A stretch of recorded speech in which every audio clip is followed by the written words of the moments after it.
A single glass sits on a buried bar counter, untouched for 31 years, still waiting for its owner. No one ever came back for that drink. And in this city, no one ever will. This is not a film set. This is Plymouth, a real capital city, buried alive beneath volcanic ash. Montserrat is a tiny British island in the Caribbean, barely 16 kilometers long and 11 kilometers wide. At its southern end rises the Soufriere Hills volcano, once considered extinct for 400 years. Tropical vegetation covered its green slopes where locals grew mango trees and bananas without any fear. Children flew kites along the mountain ridges, and geologists declared this volcano completely dead long ago. In 1992, the British Geological Survey quietly installed 3 seismometers near the volcano's summit crater. 3 years of data revealed something alarming. The magma chamber was expanding half a meter annually. Yet no one connected these readings to a mountain that had been silent for 4 centuries. At the volcano's foot sat Plymouth, the island's capital city, home to 7,000 people. It had docks, churches, schools, a hospital, bars, and a governor's residence along narrow, colorful streets. Pastel buildings lined the roads, their corrugated iron roofs shimmering like scattered silver under the tropical sun. On July 18, 1995, monitoring stations recorded continuous violent tremors, and the observatory issued an evacuation order. The island lacked enough vehicles, so families crammed belongings onto cars, trucks, and even farm tractors. Thousands fled north along the only coastal highway, the single road out of the danger zone. The mayor repeated over the radio, "Grab your documents, lock your doors, and leave immediately." Most people believed they would return within 3 days. Dogs were still tied up in their yards. Meat sat in refrigerators. Doors were locked. Lights left on a routine pause that became eternal. Less than 48 hours later, the volcano erupted, sending an ash column 15,000 meters into the sky. Trade winds swept the plume southeast, and the entire sky over Plymouth turned completely black at midday. Volcanic ash fell at a terrifying rate, 3 meters per day, not per year, every single day. Within 3 days, the streets of Plymouth had completely vanished beneath a thick, suffocating blanket of gray. Iron roofs buckled and collapsed, wooden buildings crumbled, and buried cars showed only their antenna tips above ash. The harbor filled completely with volcanic ash, and the Caribbean seawater around it turned murky brown-gray. Within 1 month, the entire city of Plymouth had disappeared completely from the surface of the earth. No bombs, no earthquake, no tsunami, just a volcano, quietly burying a living city, alive in ash. Just like ancient Pompeii in 79 AD, except Plymouth's death was agonizingly slow, not sudden. Pompeii was frozen by one eruption in 3 days, a single catastrophic moment captured forever. Plymouth endured 5 years of intermittent eruptions. From 1995 until 2000, ash accumulating layer after layer. Buildings collapsed gradually under the growing weight.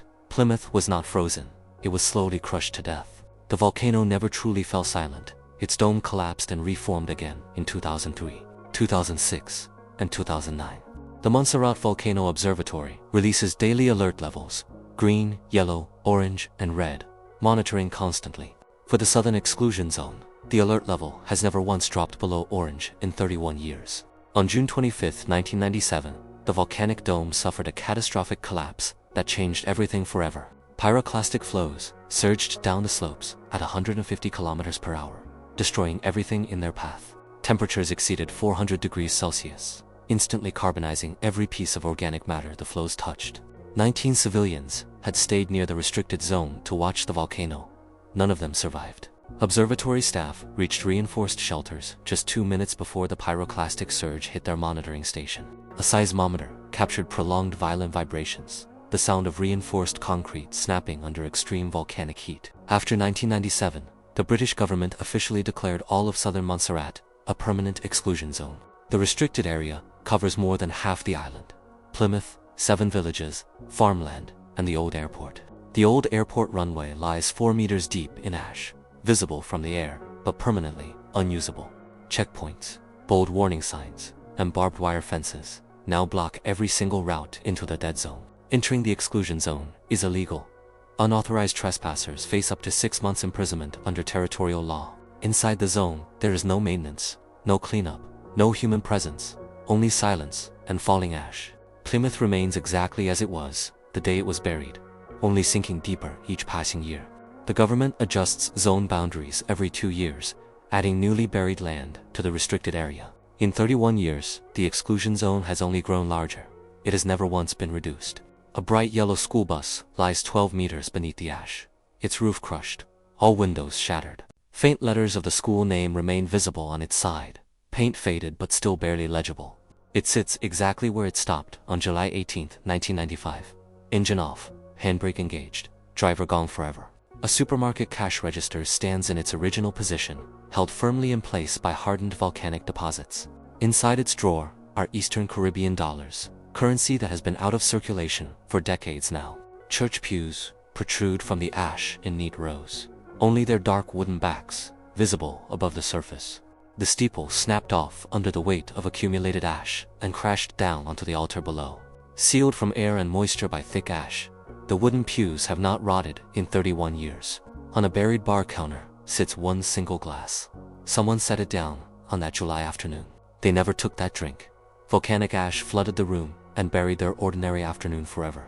In 2023, a photographer cut through the barbed wire and hiked alone across the forbidden ash plain. He entered the buried ruins. The original ground floor now lies 12 meters below the current surface. What was once a second-floor window has become the entry into this sunken ghost city underground. He descended 2 flights of ash-choked stairs, past stalactite formations of hardened ash hanging from metal handrails.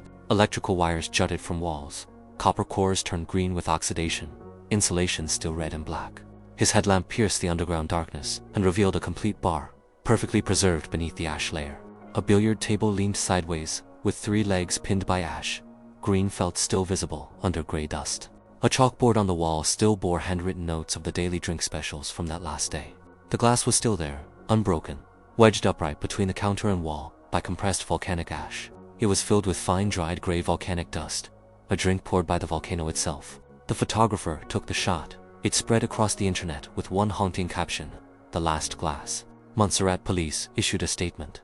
Entering the exclusion zone is illegal, and trespassers will be prosecuted. They refused to comment on the photograph, but the image had already spoken louder than any statement. Today, around 4,000 people remain on Montserrat, all living in the safe northern third of the island. They have a small airport, a makeshift government center, one school, and a modest supermarket by the coast. Cruise ships dock along the northern coast, and tourists buy postcards showing Plymouth before its destruction. Many vendors were evacuated from Plymouth in 1995. Their temporary 3-day departure became a lifetime of exile. Less than 10 kilometers south, red signs in English and local dialect warn of danger and prosecution. Beyond the fences stretches an endless gray plain, broken steeples poking through like masts of sunken ships. Pale, volcanic steam still drifts from cracks in the ash, the faint breathing of something buried but alive. The ash still falls. The alert stays orange, and in another 30 years, the burial will reach 15 meters. If you liked this video, don't forget to like, subscribe, and share.